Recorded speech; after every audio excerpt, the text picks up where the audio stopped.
যারা mentally strong হয় তারা আর পাঁচটা মানুষের থেকে আলাদা কেন হয় জানেন?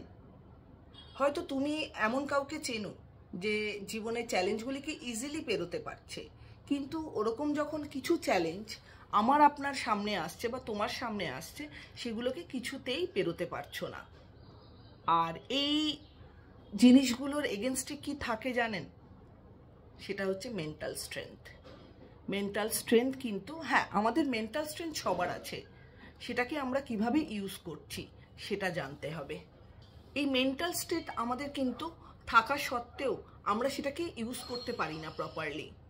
আর সেটাকে কি করে ইউজ করতে হবে, সেটাকে অভ্যাস আর অনুশীলনের মধ্যে দিয়ে কি করে আমাদের দৈনন্দিন জীবনে ইউজ করতে হবে, সেটাই আমি আজকে আমার সেশনের ভেতর থেকে আপনাদের সাথে শেয়ার করব।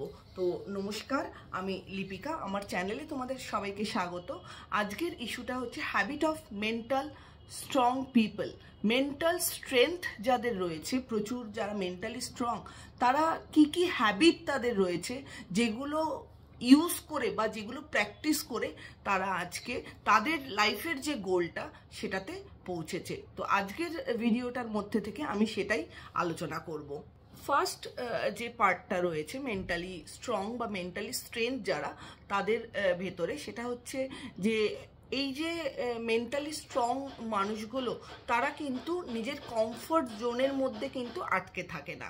তারা জানে যে এই কমফর্ট জোন থেকে বেরিয়ে আমাকে অ্যাকচুয়াল যে পৃথিবীটা বা অ্যাকচুয়াল যে এনভায়রনমেন্টটা সেটাকে ফেস করতে হবে, এবং সেটাকে ফেস করলেই কিন্তু আমি একমাত্র বুঝতে পারবো কোনগুলো পজিটিভ সাইড আছে, কোনগুলো নেগেটিভ সাইড আছে।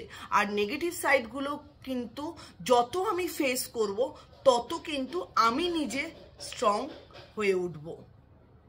এই মেন্টালি স্ট্রং মানুষগুলো বা মেন্টালি স্ট্রেংথ যাদের রয়েছে, তারা কিন্তু অলওয়েজ আনকমফোর্টেবল এরিয়াটা কিন্তু খুঁজতে থাকে, যে যত আনকমফোর্টেবল এরিয়াতে তারা মোকাবিলা করবে তত কিন্তু তাদের মেন্টাল স্ট্রেংথ বেড়ে উঠবে। আর সেকেন্ড যেটা হচ্ছে সেটা হচ্ছে প্র্যাকটিসিং অনেস্টি। অনেস্ট থাকাটা কিন্তু ভীষণভাবে দরকার। বা যারা মেন্টালি স্ট্রং তাদের এই একটা ক্যারেক্টারিস্টিক্স ভীষণ স্ট্রং থাকে, সে দে আর ভেরি অনেস্ট। তো এই অনেস্টি কীরকমভাবে তারা ইউজ করে বা তারা রিলায়েবল হয়, তারা যে কোনো রিলেশনশিপে বা যে কোনো ভুল করলে তারা কিন্তু অকপটে সেটা স্বীকার করার এই যে সৎ সাহস, এটা কিন্তু অনেস্টি হিসাবে আইডেন্টিফাই করা যায়। তো এক্ষেত্রে কিন্তু তাদের এই অনেস্টিটাও কিন্তু একটা তাদের মেন্টাল স্ট্রেংথের একটা পার্ট। 3 নম্বর যেটা আছে সেটা হচ্ছে টেকিং রিস্ক। তো এই যারা মেন্টালি স্ট্রং হয়, যতক্ষণ না আমি আপনি কোনো রকম কোনো রিস্ক মূলক জিনিস ফেস করছি, ততক্ষণ কিন্তু বুঝতে পারবো না যে আমি আপনি কতটা স্ট্রং। তো এই মেন্টালি স্ট্রং যারা, তারা কিন্তু এই রিস্কটাকে নিতে কিন্তু একদমই ভয় পায় না। তারা অলওয়েজ এই রিস্কটা বা আনকমফোর্টেবল এরিয়াটা কিন্তু তারা আইডেন্টিফাই করে, এবং সেটাতে আনসার্টেনিটি এবং আনকমফোর্টেবিলিটি থাকলেও সেটা তারা ফেস করে সেটাকে ওভারকাম করার চেষ্টা করে।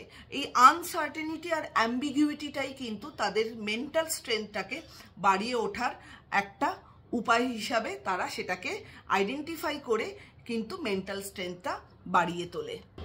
ফেলিয়ার কিন্তু একটা লার্নিং প্রসেস। ফেলিয়ারের ভেতর থেকেই কিন্তু শিখতে হবে। তো এই যে যারা মেন্টালি স্ট্রং হয়, তারা কিন্তু ইউজুয়ালি কোনো রকম কোনো কিছু শিখতে দ্বিধাবোধ করে না। নতুনকে শিখতে তারা কিন্তু একদমই কুণ্ঠাবোধ করে না। তাদের প্রতিনিয়ত তারা জীবনের মধ্যে থেকে ফেলিয়ারের ভেতর থেকে কিন্তু তারা শিক্ষা গ্রহণ করছে এবং সেটাকে পরবর্তী কোনো কাজে সেটাকে অ্যাপ্লাই করছে।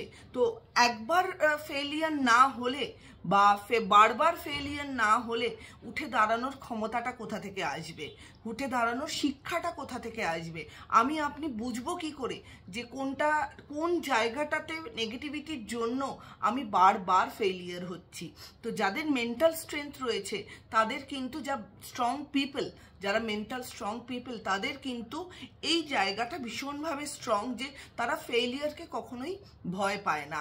আর ফেলিয়ার তো আসবেই, আমার আপনার জীবনে সবার জীবনে আছে। তো যারা মেন্টালি স্ট্রং তারা এই ফেলিয়ারকে ওভারকাম করে, ফেলিয়ার থেকে লার্ন করে সেটাকে কিন্তু পরবর্তীতে ইউজ করার চেষ্টা করে। মেন্টাল স্ট্রেংথ মানুষেরা বা মেন্টালি টাফ মানুষেরা কিন্তু আরেকটা জিনিস ভীষণভাবে তারা জানে, সেটা হচ্ছে পার্সোনাল লাইফ আর প্রফেশনাল লাইফ ব্যালেন্সিং। তারা পার্সোনাল লাইফের কোনো কিছু প্রফেশনাল লাইফের সাথে গুলিয়ে ফেলে না, আবার প্রফেশনাল লাইফটাকে তারা পার্সোনাল লাইফের সাথে কিন্তু গুলিয়ে ফেলে না।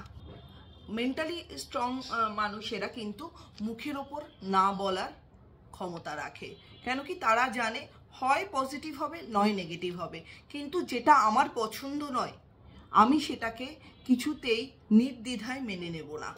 তো এই যে না বলার যে পার্টটা, তারা কিন্তু ভীষণভাবে স্ট্রং থাকে যে আমি যেটা পারছি না সেটা আমি করছি না, যেটা আমি পারবো সেটা আমি করতেই, আমাকে কেউ বাধাও দিতে পারবে না।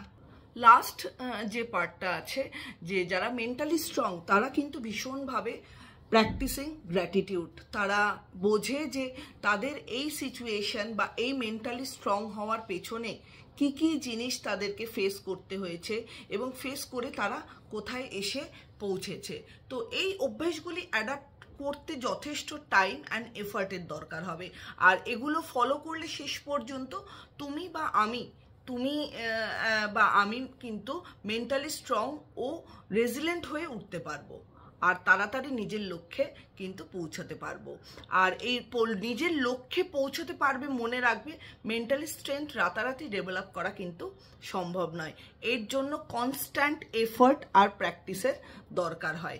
আর তাই অভ্যেসগুলিকে তোমার লাইফে অ্যাপ্লাই করতে হলে প্রতিদিন ছোট ছোট স্টেপে ফলো করতে হবে, এতে করে তুমি ডিপ মেন্টাল ফুলনেস গ্রো করতে পারবে, যা তোমাকে জীবনের সমস্ত ক্ষেত্রে সাফল্য এনে দেবে। আশা করি ভিডিওটা আপনাদের বা তোমাদের কাজে লাগবে এবং এটা দরুন এটা প্র্যাকটিস করে, এই যে টিপসগুলো দিলাম এইগুলো প্র্যাকটিস করে একজন স্ট্রং মানুষ হিসাবে নিজেকে আইডেন্টিফাই করতে পারবে। তো সেক্ষেত্রে আমার সেশনটা কেমন লাগলো অবশ্যই আমাকে জানাবে, ভালো লাগলে একটা লাইক অ্যান্ড সাবস্ক্রাইব করে দেবেন। সবাই ভালো থাকবেন, সুস্থ থাকবেন, নমস্কার।